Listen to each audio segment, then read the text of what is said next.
No, no, no, no, not done.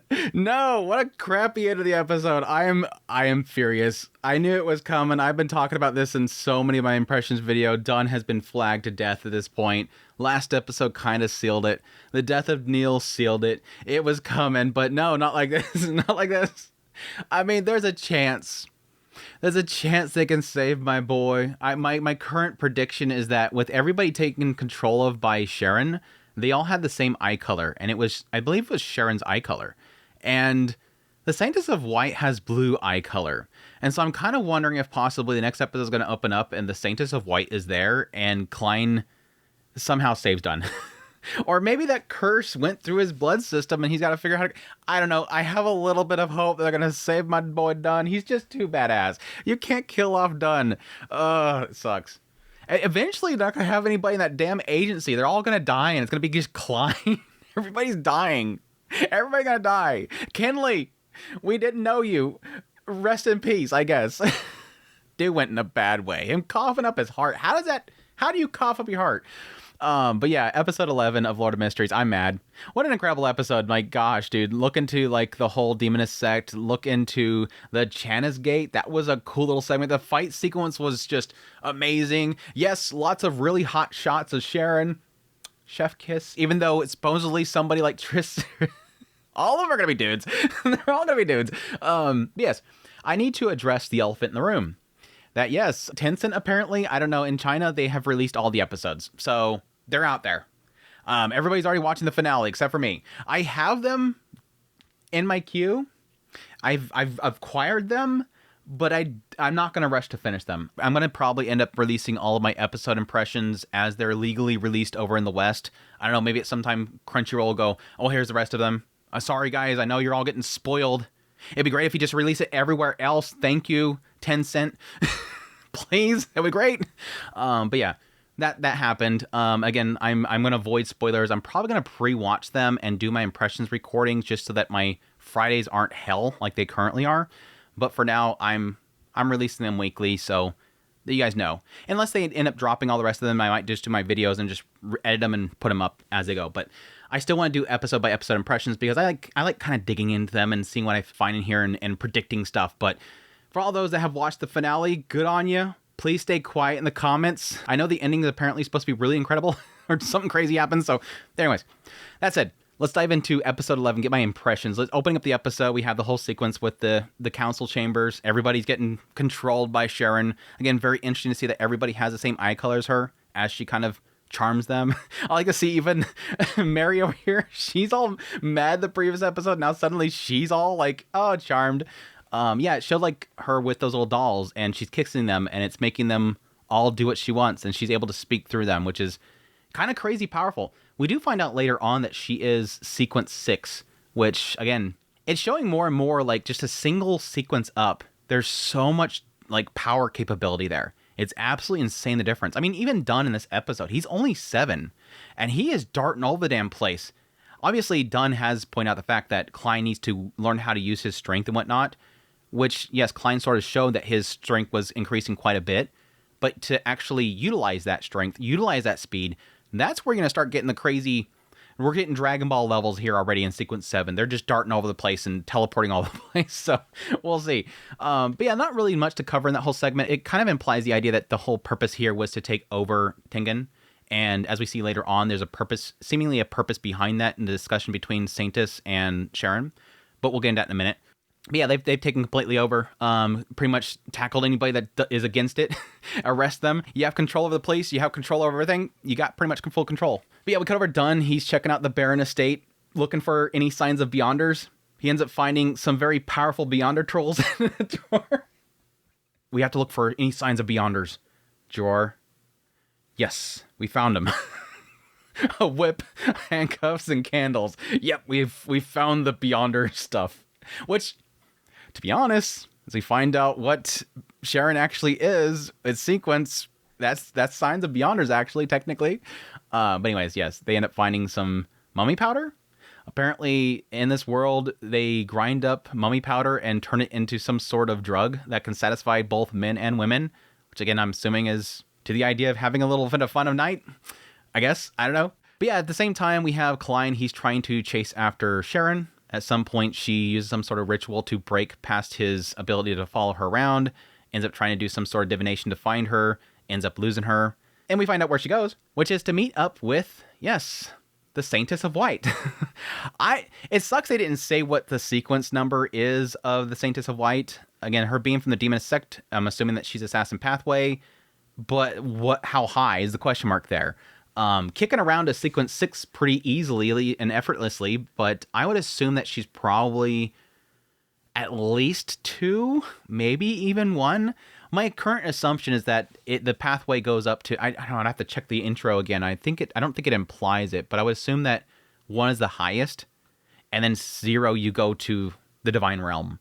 Like, that's the point in which you become a god. So I'd assume that it goes up as high as 1. I'm going to assume that she's at least 3, maybe 2. I don't know. We'll see. But yeah, there's a little conversation there. Through the conversation, what's implied here is that, yes, seems like she's praising Sharon for taking to their powers really well. Says that she admires Sharon. Like, she's doing a good job. You've taken over all of Tingen. You're doing your job well. But you're letting your pleasures get a little bit too carried away.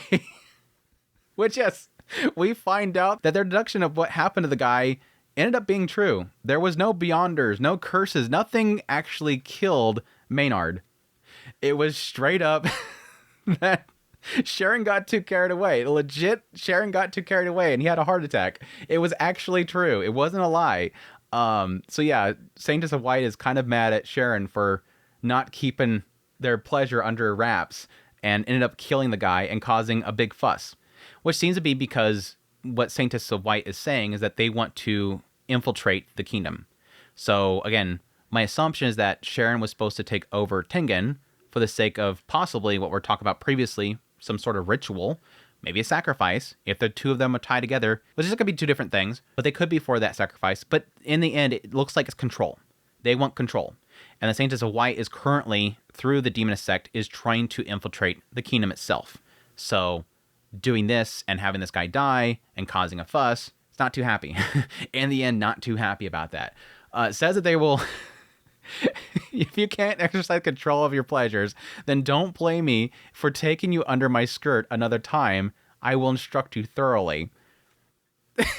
It's just nothing but like some sort of blob monster in there. I'm like, yeah, you could close that right back up. Yeah, you could close that right back up.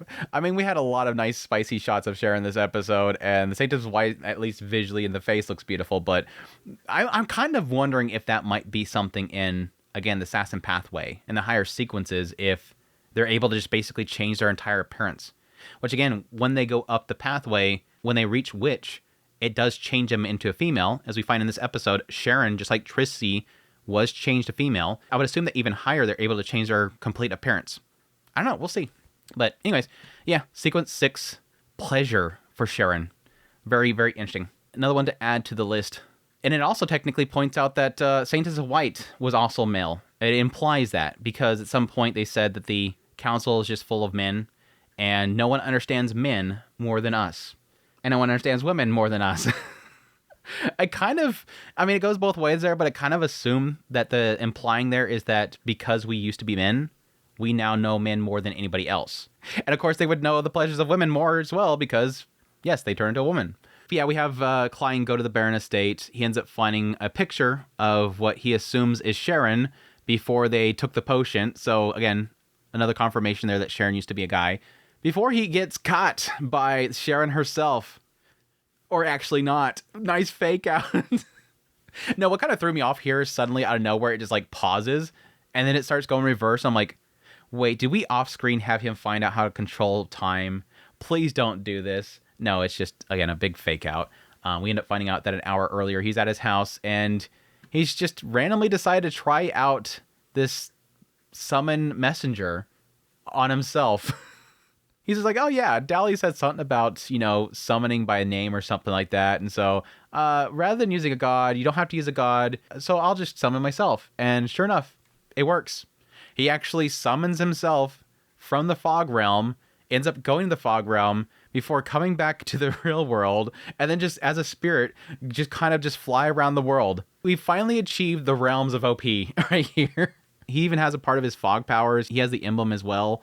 Interesting. Very interesting. But yeah, and apparently she wasn't able to see that. So it does imply later on that she had a sense of him.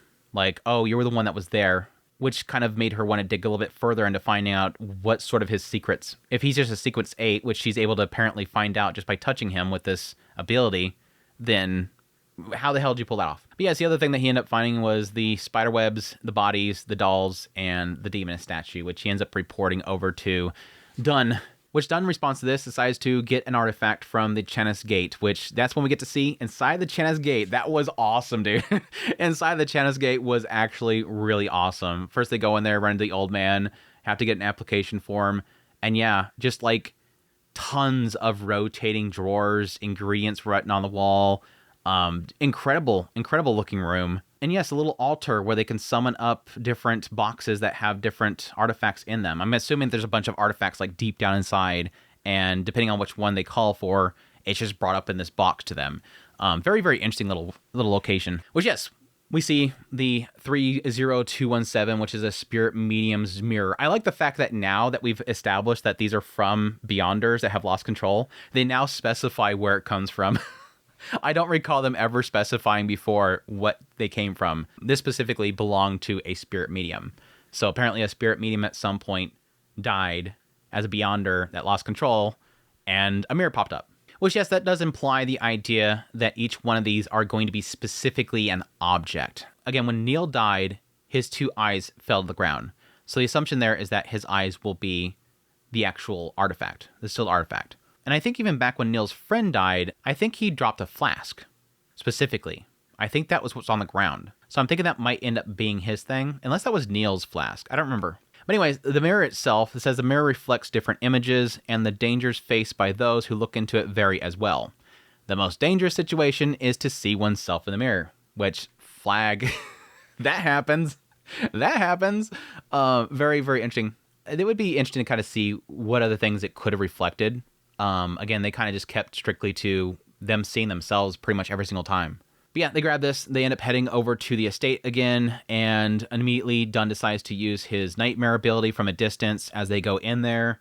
They go in there, they try to reflect on her, they think it works, but apparently she does a replacement before Kinley decides to try it again a little bit later, and she reflects it on himself, and he sees himself, and ends up strangling himself to death. And not only that, like, Klein can't even go to help him because he's stringed down, but the dude strangles himself to the point where he coughs up his heart. What? How does that work? How does this go into the tube and then out the throat? How does that work? That's not in that location to come up your throat. Okay. That was a little bit graphic. There was like a moment where I'm like, okay, hopefully he just loses consciousness and then Klein can help him out later. Or maybe Dunn comes in there and they can snap him out of it. No, legit, the heart came out. I'm like, no, never. No, you can't. There's no putting that back in, especially, again, the fact that it's not supposed to come out there. Anyways, that was pretty graphic. I was not really expecting that. Rip. Kinley, we didn't know you. Rip. But yeah, like I said before, this whole fight sequence was just absolutely insane. Nice little dynamics to it. Constant flips and switches here. Interesting things here is that, of course, they established very quickly that it seems like the statue itself, or the demon statue, is actually protecting her. And it seems like later on it implies that damaging it would damage her.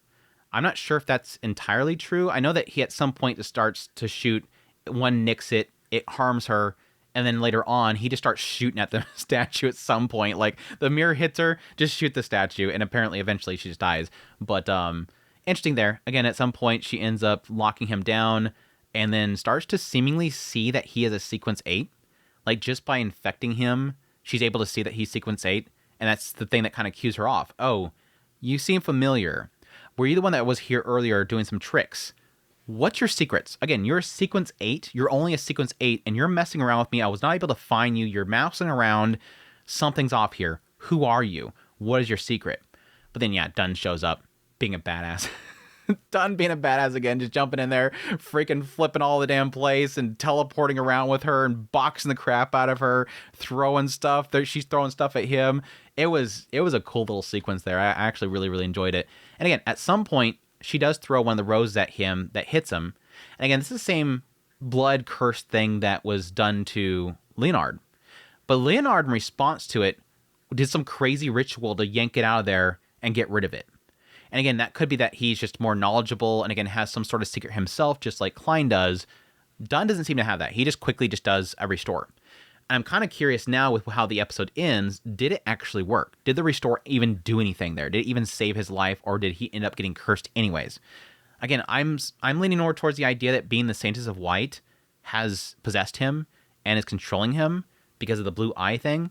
But I don't know. I'd have to go back to see if Leonard, when it was doing the whole curse thing, did his eyes glow blue as well? I don't know. I would assume that Dunn was aware that he did or did not, cure the curse or not. And this is going to be something completely separate. Again, I think it's going to be the Saintess. But yeah, at some point, they're dipping all over the place. Klein chucks the mirror, ends up hitting her, shoots the statue, and she dies. Crazy stuff, dude. That whole fight sequence is pretty crazy.